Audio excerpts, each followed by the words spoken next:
Welcome to HAWK MOOR, the unofficial history of Dungeons & Dragons, Greyhawk, Blackmoor, Gary Gygax, and Dave Arneson. I am author, researcher, and game designer Kent David Kelly.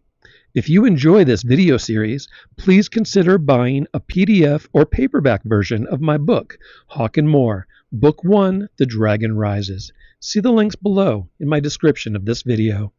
This is Episode 8, Chainmail and Middle-earth, covering the year 1970.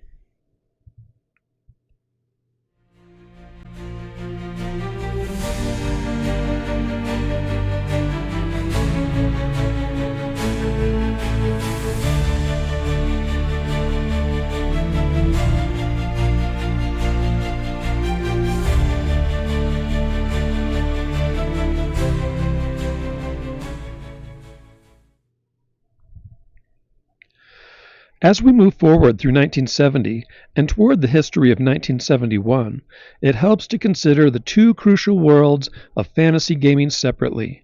One world involved Dave Arneson's playgroup in the Twin Cities and the Blackmoor campaign. The other world had Gary Gygax's group in Lake Geneva with the Chainmail and Greyhawk campaigns. We will be exploring both of these worlds in the ongoing episodes of HAWK MOOR. Today, we will talk about Chainmail and the Lake Geneva gaming sessions. Gary borrowed ideas from lots of different people and places, as we will see. Gary had lots of inspiration of his own, of course, and creative talent to spare. In drafting Chainmail from Jeff Perrin's notes, he would draw from his own life's worth of experiences with military toys, fantasy fiction, monster movies, diplomacy variants, tales of magic told by his mother and father, and the nebulous yet ubiquitous golden age of Let's Pretend. There was another secret ingredient, however. That extra secret spice involved one Professor J.R.R. Tolkien and an obscure and, of course, unlicensed fantasy wargame inspired by his writings. One of the unsung heroes of Middle-earth and fantasy gaming in 1970 was Mr. Leonard Patt. Then a young man, studying at Boston's Northeastern University, he had written a simple rule set entitled Rules for Middle-earth. This experimental system was published in the New England Wargamer Association's journal, The Courier, in Volume 2, Issue Number 7, in late 1970.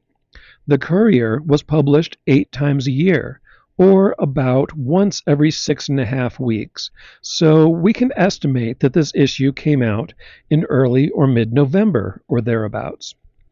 Further, it seems that these rules were tested and demonstrated earlier by Mr. Patt's gaming associates. The rules appeared in the Courier thereafter. The first public demo of Patt's Middle-earth rules took place at the Philadelphia Miniatures Wargaming Convention on October 10, 1970. This demonstration was fully played out with figures, terrain, and even a well-built stronghold. Close eyes from researcher Phil Dutray have noted that the photographed stronghold used in this session was actually customized from 2 Airfix brand forts. The sets used were almost certainly number 1706. This set was first issued as a small piece in 1969 and then popularized with the larger fort and figure release in 1970. The demonstrated scenario involved a reimagining of the Battle of the Pelennor Fields as featured in Tolkien's The Return of the King. An enthusiastic mishmash of elements, inaccurate but likely included in the game for extra flair, involved Smaug the Dragon, the Wizard Gandalf, some Orcs of the Red Eye, the Entwood, and the ever-worthy Riders of Rohan. The fantasy wargame was a hit with the convention crowd of 300-odd souls. This novel demonstration turned many heads, and indeed, it ultimately won Best of Show. As we read, complete with fire-breathing dragons and walking trees, it was a game based on Tolkien's trilogy of fantasy, The Lord of the Rings. Mr. Patt's Middle-earth game had a lot of influence upon Gary Gygax, so let's take a look at some of the details. Pat explains to wargamers what Middle-earth is, in case they are not familiar with fantasy. In the introduction to his rules, we read as follows. For those of you who have read J.R.R. Tolkien's famous trilogy, The Lord of the Rings, Middle-earth needs no introduction. For others, some is necessary. Middle-earth is a mythical land peopled by many creatures, men, elves, dwarves, and hobbits. The story concerns the struggles of the good men of the West to destroy the Ring of Power, belonging to the evil Lord Sauron, and thus bring to an end his threat to the peace of Middle-earth. Sauron created many evil creatures to aid him in his attempt to destroy the men of the West, including the orcs, strange, dark creatures made in mockery of the elves. We read further. The rules and uniform information presented below are by no means complete and are only a guide to start a Middle-earth wargame. Figures include medieval knights in chainmail and many men-at-arms, orcs, dwarves, hobbits, and trolls, which are harder to find, but this problem can be solved by making conversions of Airfix figures. The rules below are set up to fit within most ancient or medieval rules and were simply an addendum to the New England Wargamers Association ancient rules used to play the game. In Pat's Dragon section, we find rules for flying as well as a crude early example of chaotic behavior. Dragons might attack the men of Gondor, or they attack the forces of Sauron.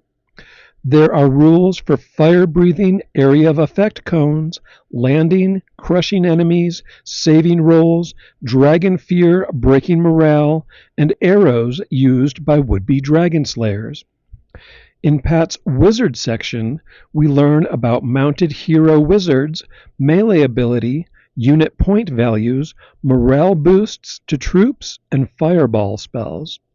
In Pat's next section, about the Ents, or tree folk, we have rules for tree animation and control, orc smiting, protective Entwoods, and their vulnerability to fire.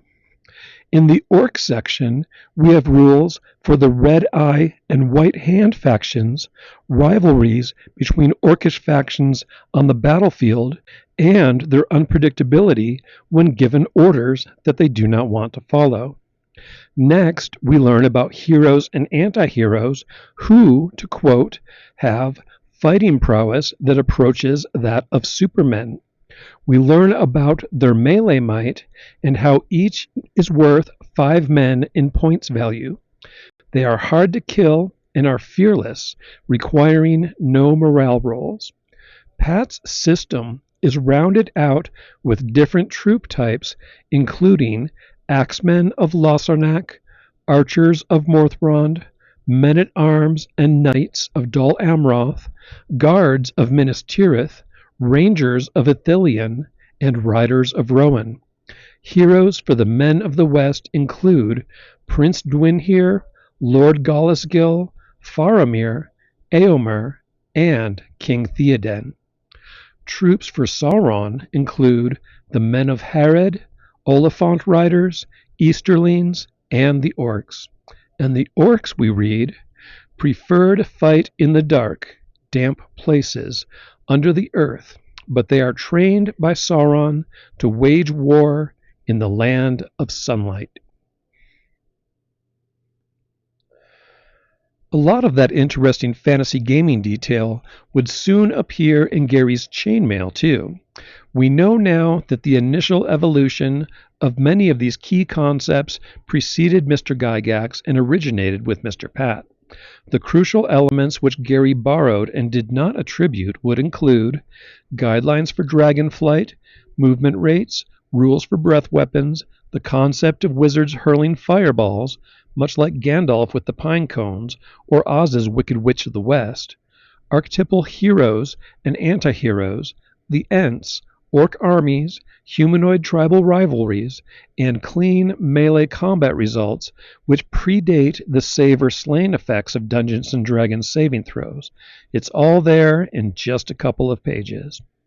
But still, despite these elements being critical to our gaming history, they represent only the merest beginning of the fantasy gaming genre. Gary would carry these ideas much further in the months and years to come.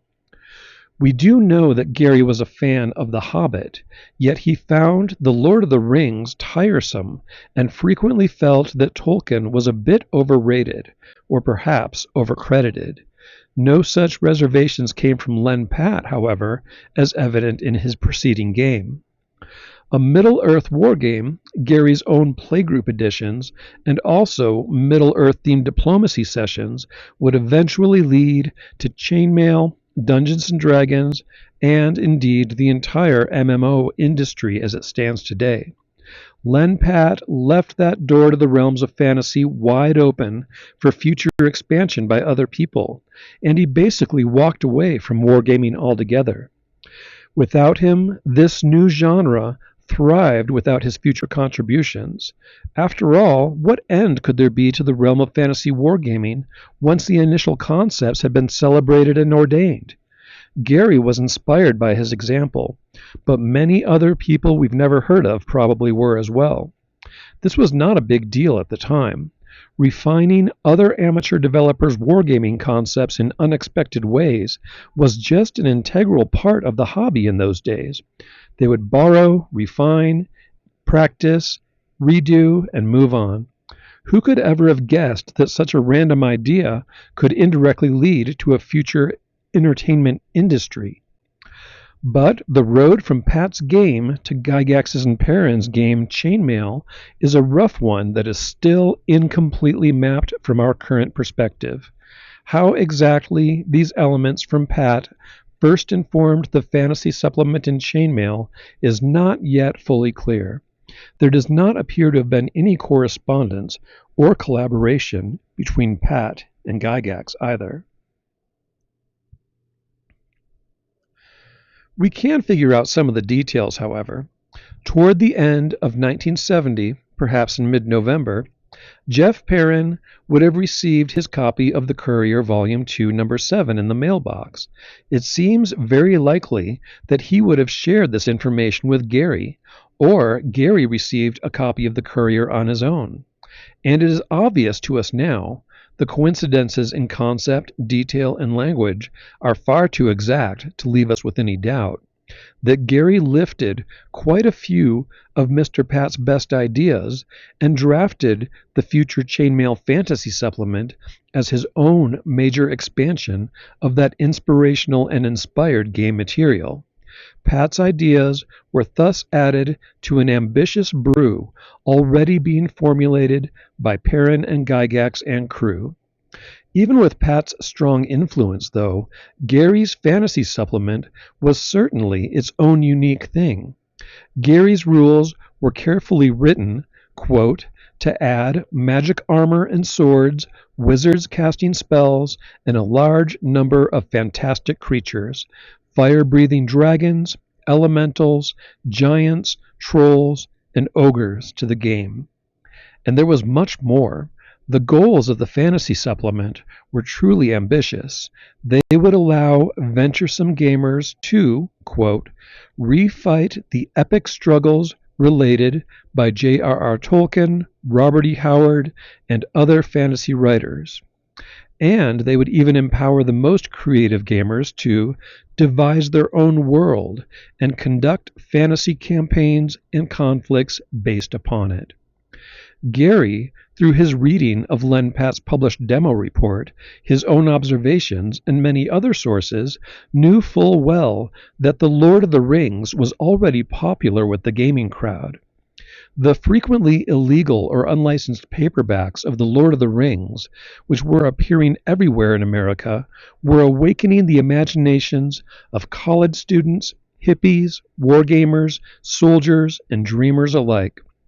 Against Tolkien's own wishes, as if you could ever control such a thing, wide-eyed American readers were already equating Sauron with the President, The War of the Ring with the Vietnam War, Riders of Rohan with American draftees, Gondorians with veterans, The Shire with idealized and idyllic San Francisco near the West, Hobbits with war-resisting hippies, Pipeweed with enlightening hallucinogenics, Gollum with the war buddy who got corrupted and sold out to the man, and all manner of other crazy allegories. But the important part was The Lord of the Rings was resonating with the fan base. They wanted more Middle-earth, and, if necessary, they were going to create all of that material and share it amongst themselves. For those reasons and more, collegiate America was falling in love with Middle-earth.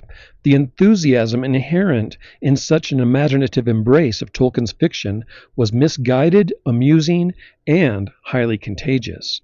None of this made much sense in many cases, but those random and wild stirrings were actually mere symptoms of a far greater and truly wonderful disease. A new generation of young Americans were suddenly craving heaping helpings of fantasy, elves, wizards, halflings, magic rings, swords of destiny, evil overlords, and dragons. Therefore, in Gary's own fantasy supplement, the works of Tolkien were borrowed from quite heavily, because he suspected that in doing so he would increase Chainmail's future sales. As he once wrote, quote, "When I saw so many people taken in by the Rings trilogy, I added as much as possible of it into Chainmail." Gary, for decades before the dawn of the Castle and Crusade Society, had of course been a fan of fantasy fiction, and the Lord of the Rings novels had been republished in very affordable paperback editions at 75 cents a pop by Ace Books in the mid-1960s. By 1970, this popular fantasy feeding frenzy had been going on for several years. The publication of Frodo's legendary journeys had awakened an interest in the fantastic for hundreds of thousands of Americans, if not millions, most especially among the nation's impressionable and disillusioned college students. As one parallel to this surge of interest, the Society for Creative Anachronism, or SCA, was founded on May 1st, 1966, bringing together medieval history buffs with fantasy fans, people eager to play out mock battles and to engage in improvisatory role-playing. At around this time, there were also several different attempts at Tolkien wargaming, including a Middle-earth variant for the ever-popular diplomacy game. Len Pat's game did not pop up in a featureless vacuum. His own attempt at Middle-earth simulation was only one of many. There were probably dozens, if not hundreds, of amateur Middle-earth games circulating in private circles by this time. We tend only to cite the ones which we can find and which can be proven in retrospect to have influenced crucial concepts of Chainmail or Dungeons & Dragons. Tolkien was not the only driving force in the United States fantasy fiction scene at this time, although he was certainly the most influential one. We must consider that Gary was a voracious reader of fantasy, especially the Ballantine adult fantasy editions that Lynn Carter was editing, which had launched just the year before in 1969. According to Gary's many quotes found in articles and interviews, he was reading just about every single fantasy book of note that was being published in America. By 1970, he was mostly caught up, and he was hungry for new editions of both brand new and classic tales every month that they were being released. Considering that, I note that some of the interesting new paperbacks which appeared on the bookstore shelves between December 1970 and February 1971 were as follows. Now this list is fairly important because this was when Gary was likely finishing up the fantasy supplement for Chainmail's upcoming publication, and they include the following: The Gods of Mars and the Warlords of Mars by Edgar Rice Burroughs, Kothar and the Wizard Slayer by Gardner F. Fox, and yes, the popular Ballantine reprints of The Hobbit and the Return of the King by Tolkien. There were also numerous H.P. Lovecraft collections reprinted during those months, including At the Mountains of Madness and Other Tales of Terror, The Doom That Came to Sarnath, The Lurking Fear and Other Stories, and The Tomb and Other Tales. Also noteworthy was the special anthology Warlocks and Warriors, edited by L. Sprague de Camp, and this featured The Gods of Neon Parma by Lynn Carter, The Hills of the Dead by Robert E. Howard, Thieves' House by Fritz Leiber, Chubu and Sheemish by Lord Dunsany, and other tales of fantasy. When we consider Gary's earlier mentioned claim that he read, quote, about every book of fantasy and science fiction published in the United States, such releases are certainly of interest to our history. Gary probably either picked a lot of these tales up now, just prior to Chainmail's publication, or he already had them on his shelves. And to top it all off, here is a direct glimpse of the future game Dungeons & Dragons. The following passage from the introduction to Warlocks and Warriors, written by L. Sprague de Camp, is especially interesting when we consider that the hardcover came out in 1970 and the paperback, a Berkeley Medallion book, came out in January 1971. De Camp wrote as follows: "This is a collection of stories of heroic fantasy, or, as the genre is also called, swordplay and sorcery stories. This is pure escape literature and makes no bones about it. Reading for serious purposes is fine, but even the most serious reader is better off if he sometimes reads something for the hell of it. In these stories, one escapes clear out of the real world. One enters an imaginary world, more or less ancient or medieval in aspect, where magic works and where modern science and technology have not yet been discovered. This is a world where gleaming cities raise shining spires against the stars, sorcerers cast sinister spells from subterranean lairs, baleful spirits stalk through crumbling ruins, primeval monsters crash through jungle thickets, and the fate of kingdoms is balanced upon the blades of bloody broadswords." Now, reading that, isn't that an interesting coincidence that this book, from an author and editor that Gary was reading heavily at exactly that time, came out precisely when he was devising and refining his own Chainmail Fantasy appendix, despite the preferred habits of his oh-so-serious wargaming friends. Chainmail Fantasy was being developed at the exact same time that Len Pat's Middle-earth wargame was published and the Warlocks and Warriors book was being released. We will talk more about such influences upon Chainmail Fantasy in the episodes to come. Thank you for watching HAWK MOOR. I will see you next time. Take care.